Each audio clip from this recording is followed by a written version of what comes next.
Ya, Shalom Bapak Ibu Saudara dikasih oleh Tuhan. Jumpa kembali dengan saya Evangelis Dani Ledo di dalam perenungan firman Tuhan yang kita lakukan setiap hari, dan puji Tuhan hari ini kita berjumpa kembali.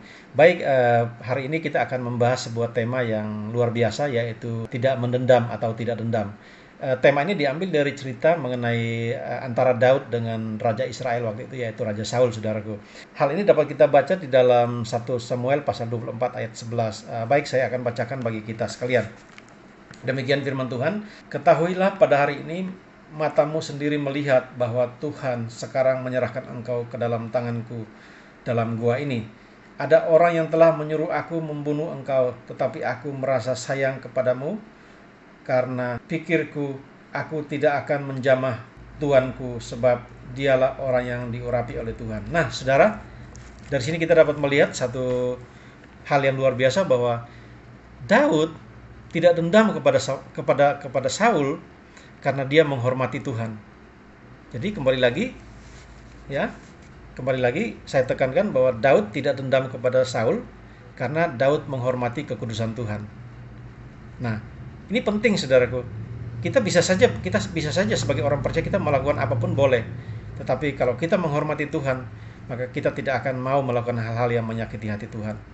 Jadi hari ini kita belajar satu hal, bahwa janganlah kita dendam kepada siapapun, mau dia itu atasan kita, pimpinan kita, bawahan kita, orang tua kita, anak-anak kita, siapapun, sahabat kita, rekan kerja kita, bahkan orang yang tidak menyukai kita sekalipun, kita janganlah dendam kepadanya. Karena ketika kita dendam kepadanya, maka kita memenjarakan dia di dalam hati kita. Saudara, firman Tuhan katakan bahwa hati kita haruslah kita isi dengan hal-hal yang membangun. Hati kita haruslah diisi dengan firman Tuhan, bukanlah dipakai untuk memenjarakan orang lain. Janganlah kita membangun ruangan-ruangan atau sel-sel atau ruangan-ruangan di dalam hati kita untuk kita jadikan penjara untuk memenjarakan orang lain. Biarkanlah hati kita isi dengan firman Tuhan, kebenaran firman Tuhan, dan olehnya kita bertumbuh, kita menjadi serupa dan segambar dengan Kristus. Bukankah itu tujuan utama Tuhan memanggil kita? Tuhan menyelamatkan kita bukan saja supaya kita masuk ke surga, tetapi supaya kita mengalami perubahan hidup. Kita menjadi serupa dan segambar dengan Kristus. Mustahil, saudaraku, seseorang mengalami perubahan hidup kalau dia masih dendam kepada saudaranya. Mustahil, saudaraku, seorang mengalami pertumbuhan rohani kalau dia masih dendam kepada seseorang.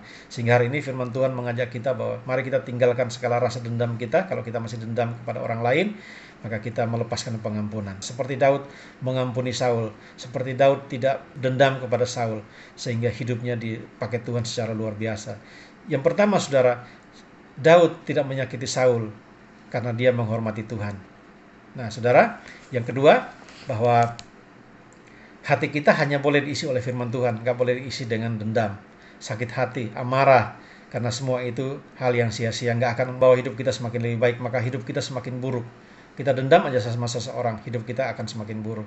Kita nggak bisa berdoa, nggak bisa baca firman, hidup kita nggak ada mengalami damai sejahtera karena ada yang kita penjarakan di dalam hidup kita. Nah, saudara, di dalam kitab Injil Matius diceritakan begini, saudaraku, di dalam Matius pasal 18 ayat 21 sampai ayat 35, nanti saudara bisa baca di rumah.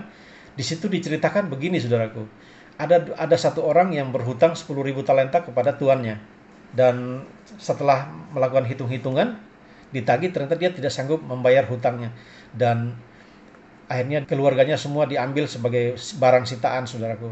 Tapi karena dia menangis meminta pengampunan, sehingga tuannya ini memberikan dia pengampunan dan dihapus hutang-hutangnya. Dan ternyata di luar sana ada temannya berhutang sama dia 100 dinar, saudaraku. Dan akhirnya dia menagih, dan karena temannya tidak bisa membayar, temannya dihajar habis-habisan. Temannya disiksa, disakitin, saudaraku. Dan akhir dari cerita ini apa yang terjadi? Tuannya mendengar, dan akhirnya tuannya memanggilnya, dan akhirnya tuannya memberikan dia hukuman yang sangat berat. Nah, saudara, ternyata kalau kita tidak memberikan pengampunan atau kita dendam kepada saudara-saudara kita dendam kepada orang lain, maka kita hidup di bawah hukuman, saudaraku.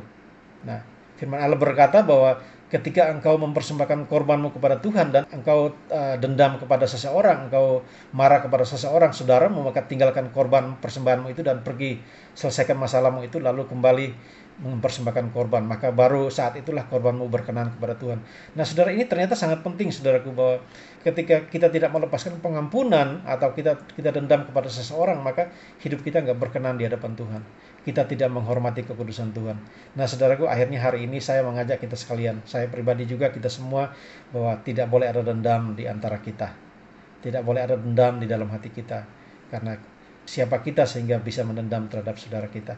Biarlah kita mengampuni saudara-saudara kita mengampuni orang tua kita mengampuni atasan kita mengampuni sahabat kita, mengampuni orang yang berkhianat dengan kita mengampuni orang yang minjam duit kita dan nggak balikin, dia berhutang dan dia tidak mampu membayar, kita ampuni saja. Biarkan Tuhan yang mengembalikan semua berkat-berkat itu dalam hidup kita.